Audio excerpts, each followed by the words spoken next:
Are you facing a frustrating issue with your JavaScript code? If you've ever encountered a strict violation error while using JSHint, you're not alone. Today, we're diving into this common problem and how to resolve it. I totally understand how annoying it can be when your code works perfectly, but a simple validation throws a wrench in your plans. You're not the only one who has faced this issue, and it's a common hurdle for many developers.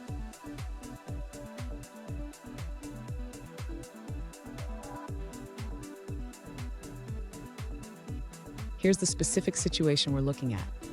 One user recently asked, "How do I resolve the possible strict violation error in my JavaScript code?"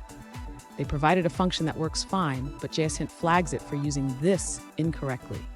Sound familiar? Let's explore this together.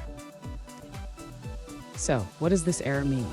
When a strict mode function is executed using function invocation, this value becomes undefined.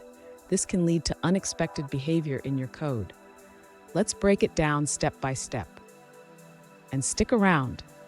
I've got a great alternative solution at the end that doesn't involve using the JSHint directive. To resolve the strict violation error, the user should first understand that the issue arises from how the function is invoked. In strict mode, the value of this is undefined when the function is called without an object context. One solution is to use an arrow function instead of a regular function. Arrow functions do not have their own this context, so they inherit this from the surrounding scope. Alternatively, the user can bind the function to the correct context using the bind method. This ensures that this refers to the intended object when the function is called.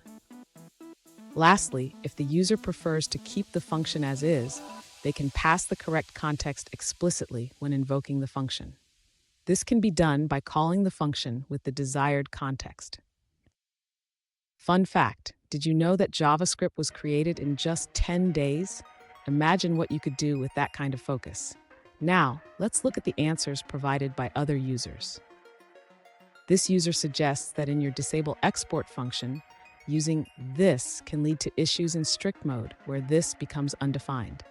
Instead, they recommend explicitly referencing the window object.